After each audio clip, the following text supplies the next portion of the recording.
The first epistle of Paul to the Corinthians.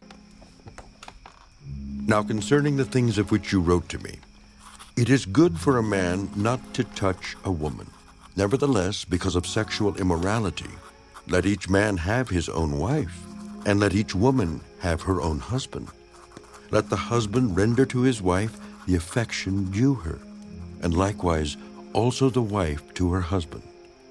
The wife does not have authority over her own body, but the husband does. And likewise the husband does not have authority over his own body, but the wife does. Do not deprive one another except with consent for a time, that you may give yourselves to fasting and prayer.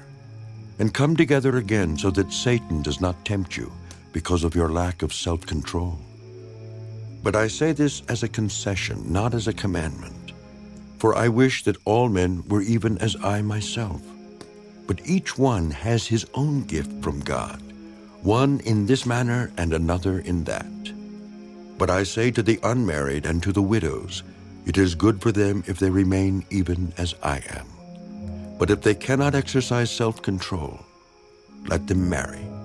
For it is better to marry than to burn with passion. Now to the married I command, yet not I, but the Lord, a wife is not to depart from her husband.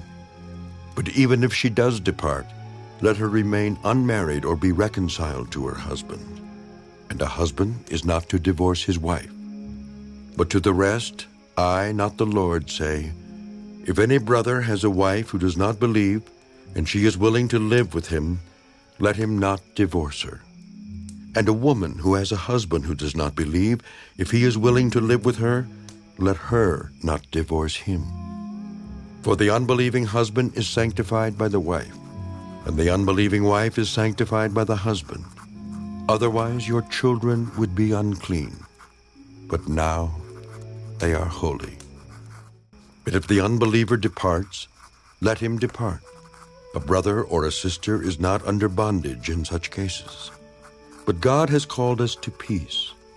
For how do you know, O wife, whether you will save your husband? Or how do you know, O husband, whether you will save your wife? But as God has distributed to each one, as the Lord has called each one, so let him walk. And so I ordain in all the churches, was anyone called while circumcised? Let him not become uncircumcised. Was anyone called while uncircumcised? Let him not be circumcised. Circumcision is nothing, and uncircumcision is nothing, but keeping the commandments of God is what matters. Let each one remain in the same calling in which he was called. Were you called while a slave? Do not be concerned about it, but if you can be made free, rather use it. For he who was called in the Lord while a slave is the Lord's freedman. Likewise, he who is called while free is Christ's slave. You were bought at a price. Do not become slaves of men. Brethren, let each one remain with God in that state in which he was called. Now concerning virgins, I have no commandment from the Lord, yet I give judgment as one whom the Lord in his mercy has made trustworthy. I suppose, therefore, that this is good because of the present distress, that it is good for a man to remain as he is. Are you bound to a wife? Do not seek to be loosed. Are you loosed from a wife? Do not seek a wife. But even if you do marry, you have not sinned. And if a virgin marries, she has not sinned. Nevertheless, such will have trouble in the flesh, but I would spare you.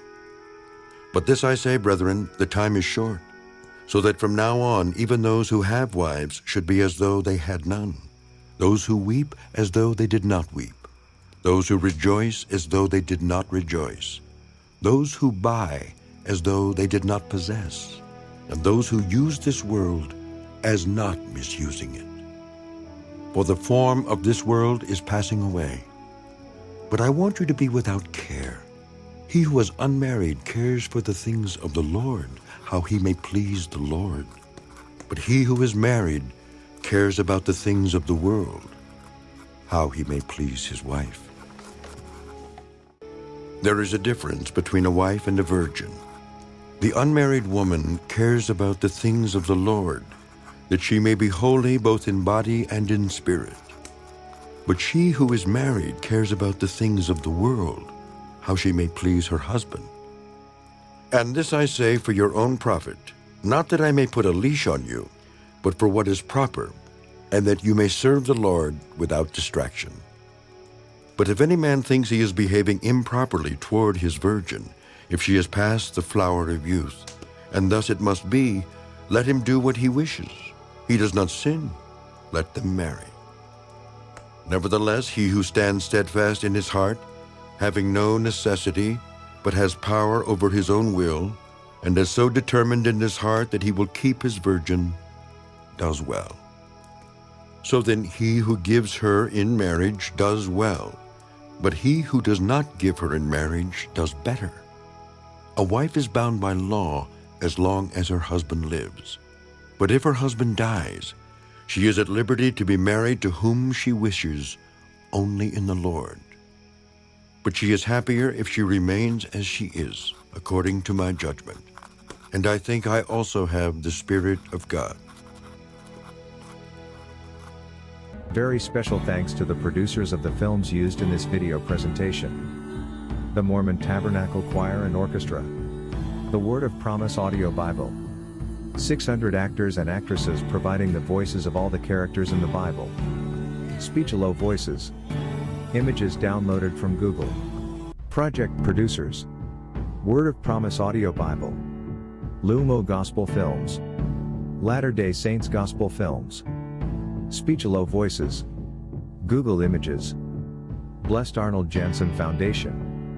Jesus, Eternal, Wonderful, Exalted, Lord, and Savior Church. One with Jesus TV Network, OJTV.